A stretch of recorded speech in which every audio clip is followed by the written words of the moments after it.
So here we have an example where we can use the previous proposition that we proved. So recall the previous proposition that we proved is that if the limit of a function of x going to a exists, this is equivalent to saying that for any sequence xn that goes to a, the limit as n goes to going to infinity of f(n) exists and is equal to the same limit L. So here we want to see if this limit exists or not. So if it exists, we want to compute the limit. Otherwise, we want to show that it does not exist.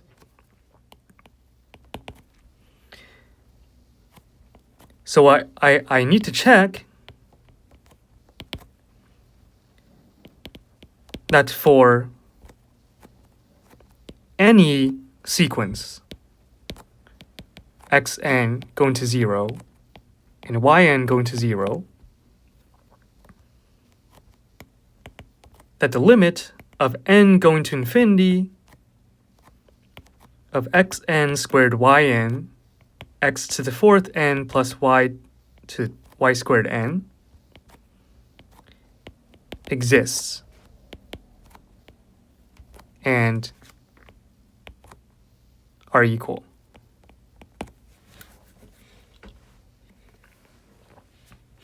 So we can first, so this is a general trick that we can use. We can first plug in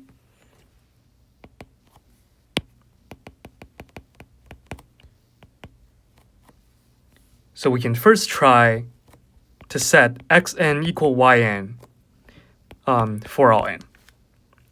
And we let xn go to 0. It can be any sequence going to 0. Then let's compute the limit. The limit of n going to infinity, so we have in the top, since yn is equal to xn, we have xn cubed. In the bottom, we have xn to the fourth plus xn squared. This is limit of n going to infinity of xn cubed over xn squared times xn squared plus 1. So this squared and this cube cancel. Right? So this is limit of xn over xn squared plus 1.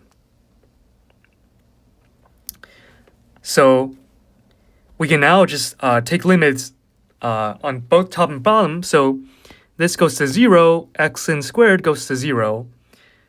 So I'm left with 0 over 1. So this is 0 over 1 is 0, right? So this is our first try by setting xn equals yn for all n. But there's another thing we can observe is that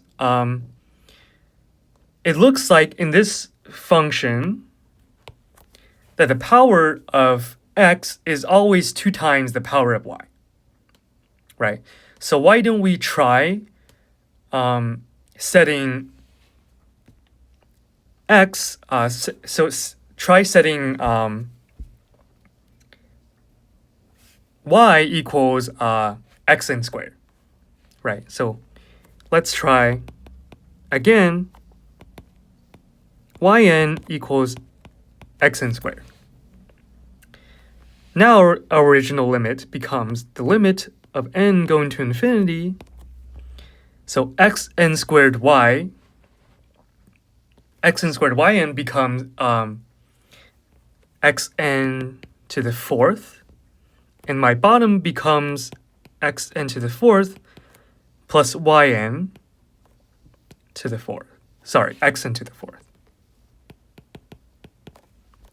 So this is the limit of xn to the fourth over 2 times xn to the fourth. So these cancel, we get 1/2. So what we see is that we found 2 different sequences, both converging to 0, 0. So we have 2 sequences, both converging to 0, 0, but have different function limits.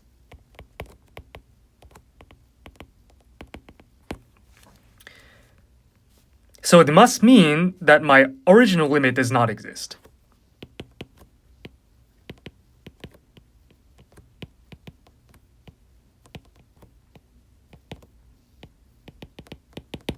Why?